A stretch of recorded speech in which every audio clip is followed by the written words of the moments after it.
ऐलान होगा जो आज जोनल रूयत हिलाल कमेटी के अरकान करके जा चुके हैं। तमाम जैसे मैंने आपको पहले बताया और आपको कराची से भी ये बात कह नहीं सकते, कोई पता नहीं क्यों सरप्राइज मुझे 10 बिल्कुल ऐसा ही। अच्छा मोइन, आपसे ये भी जानना चाहेंगे कि लाहौर में चांद की रोयत का वक्त क्या था, और दूसरा ये भी बताइएगा कि मुफ्ती रमजान सियालवी ने क्या मीडिया से भी गुफ्तगू की इस हवाले से? नहीं, मुफ्ती रमज़ान सियालवी से हमारी प्रेस कॉन्फ्रेंस के बाद बात हुई। हमने उनसे ये पूछा कि क्या हम लोग 11 बजे तक का इंतज़ार करें। मैंने उनसे वैसे ये बात पूछी जैसे आपने अभी कहा कि सरप्राइज़ का इंतज़ार कर रहे हैं लोग इस वक्त, तो मैंने उनसे ये पूछा कि क्या हम लोग 11 बजे तक का इंतज़ार करें मरकज़ी रूयत हिलाल कमेटी का कि वो ऐलान कर देगी, या फिर ऐसा है कि हम कल के रोज़े की तैयारी शुरू कर दें। तो रमज़ान सियालवी साहब यही कह रहे हैं कि आप अभी 8 बजे तक का इंतज़ार कर लें। 9 बजे आपको ये पता लग जाएगा कि कल ईद है या कल 30वां रोज़ा होगा। तो अभी तक के जो ऐलानात हैं उसके मुताबिक तो यही लग रहा है कि पंजाब समेत जैसे कि आपको कराची से भी शायद यही इत्तला मौसूल हुई हैं कि वहाँ पर भी चांद नज़र नहीं आया। तो पंजाब में तो फ़िलहाल किसी मुकाम पर चांद नज़र आने की शहादत इनको मौसूल नहीं हुई। तो फ़िलहाल यही नज़र आ रहा है कि शायद कल शायद कल 30वां रोज़ा हो। लेकिन मरकज़ी रूयत हिलाल कमेटी को ना सिर्फ पंजाब सिंध बल्कि मुख्तलिफ लाहौर के मुकामात से पाकिस्तान के मुकामात से शहादतें मौसूल होती हैं।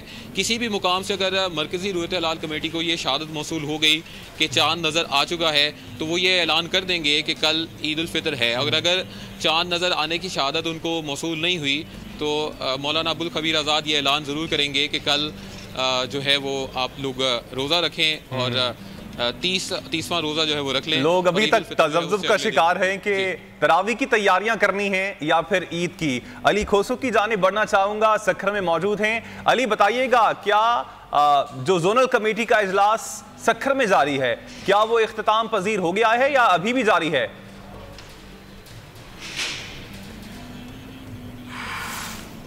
नहीं, बिल्कुल यहाँ पे जो है अभी तक इजलास वो है जारी है, जबकि शहादतों का जो सिलसिला है वो ताहाल शुरू नहीं हो पाया है, ना ही इत्तला मिली है, क्योंकि सखर शहर और इसके जो गिरदनवा के इलाके वहाँ से भी ये जो है शहादतें मौसूल होती हैं, लेकिन फ़िलहाल जो है कोई इत्तला अभी तक नहीं मिली है, जिस वजह से जो ये रूयत हिलाल कमेटी है उसका इजलास भी जारी है।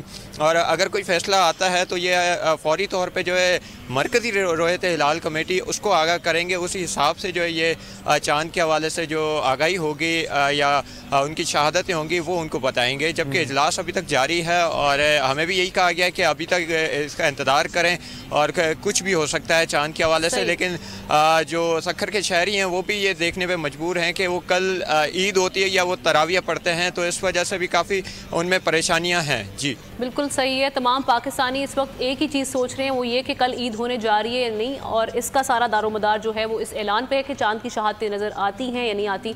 अभी हम रुख करते हैं पेशावर का। नवाब शेर हमारे नुमाइंदे वहाँ पर मौजूद है। नवाब शेर, ये कहिएगा, वहाँ पर जोनल कमेटी का इजलास जारी है, वहाँ से कुछ शहादतें मौसूल हो सकी वहाँ से? जी बिल्कुल, पेशावर में जोनल रूयत हिलाल कमेटी का इजलास इस वक्त जारी है और इजलास की सदारत जो है मौलाना एहसानुल हक कर रहे हैं, जबकि कमेटी में मौलाना तैयब कुरैशी और हाफिज़ अब्दुल गफूर और मुफ्ती शाकिर समेत दीगर जो है वो शामिल है, जबकि एडमिनिस्ट्रेटर औकाफ भी जो है वो शामिल है और महकमे मौसमियात के नुमाइंदे भी इस वक्त